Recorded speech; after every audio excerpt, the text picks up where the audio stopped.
Peacemaker Season 2, Episode 2 just dropped, so let's talk about it. Let's go through everything in detail. Let's see if we missed any sort of Easter eggs. So we pick up with Economos and Rick Flag Sr. 8 months earlier. Rick is being appointed as head of Argus now. Here he asks Economos to give him the file that talks about the death of his son because he wasn't allowed to figure out what actually happened during the events of the Suicide Squad. From here, we have a little montage on screen where they show the clips from the Suicide Squad movie of the fight between Peacemaker and Rick Flag Jr. And yeah, he's reading it and he finds out that Peacemaker obviously killed his son. From there, he goes to Sasha Bordeaux and tells her to basically monitor Christopher Smith's house at all times, no matter what. But Sasha tells him that Peacemaker is currently at a truce with Argus with everything that he handled during the whole butterfly situation. Flag's like, I don't give a shit. We're going to make sure we're watching him. From there, we pick up with Chris right after him killing his doppelganger, and he basically calls Vigilante Adrian Chase to come and help him. He also calls Leota for some help as well. From there, we pick up with Leota going back to Kia's place. This is her ex-wife. They have a brief but sad conversation with their whole breakup and whatnot that happened. Another Gotham reference because Kia basically says that Leota went in for herself, not caring about the possibilities of her because Kia wanted to go back to Gotham, and obviously now with everything that's going on, that's not possible. Yes, sir. Another Gotham reference. From there, we switch over to Harcourt. She is at a grocery store. She has a brief confrontation with another lady who thinks that she's going through shit in her life. Obviously, she's not. Harcourt is just going through her own emotional crisis, identity crisis. She's going through her own shit. But yeah, she's picking up some groceries because the Team Peacemaker, otherwise known as the 11th Street Kids, will be, hanging out later on in the episode. So she's just grabbing some stuff. So then we pick back up with Economos, and I think this might be like the funniest part of this episode. We actually get the Mean Girls legend himself, Tim Meadows, as Langston Fury. He pops up at the truck that Economos is surveilling Peacemaker's house at.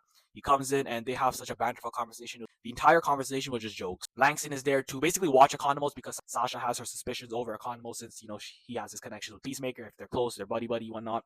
There are a lot of back and forth between him and Economos, but the funniest part is Langston has something called bird blindness. From what Langston says, bird blindness is where he's not able to recognize what the bird is. He cannot tell the difference between the birds. He just guesses and then just assumes whatever the bird is. And obviously this is the worst part because the house they are surveilling, Eagly literally lives there with Peacemaker. So that's going to bite him in the ass, literally. While Economos and Langston are watching Peacemaker's house, we see Leota going over to Chris's place and they have a brief conversation talking about everything. And Leota confirms to Peacemaker that Rick Flag Sr. does indeed know that he killed his son. She also tells him that Argus is aware of whenever he uses the quantum enfolding chamber. That's what they're calling it, the QEC. But yeah, Chris is basically like he doesn't give a shit. He ends up using it anyway. He goes back into the QEC because Vigilante then comes and he's finally there with all the tools to get rid of this doppelganger body. The basic montage is Chris and Adrian basically just cutting up this doppelganger Chris's body. Like they're chopping it up using a saws, all that sort of stuff. It's funny, it's gory, it's creepy, it's weird, it's all the stuff.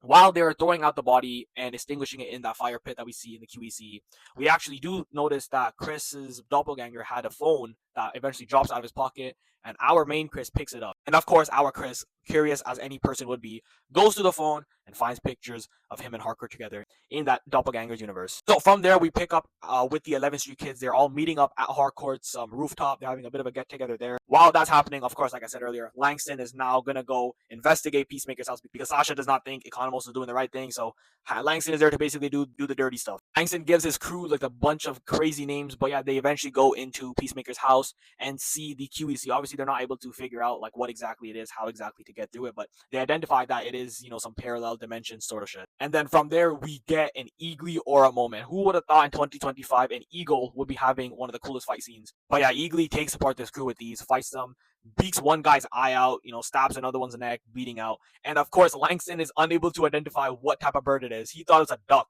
Bro was shooting completely off. He does not know what the bird is. The crew then would eventually have to leave and dip. But the funniest part of that is Langston just could not identify what the bird was. It was actually so joke. Pick back up with the 11th Street Kids and Harcourt and Peacemaker are trying to rekindle.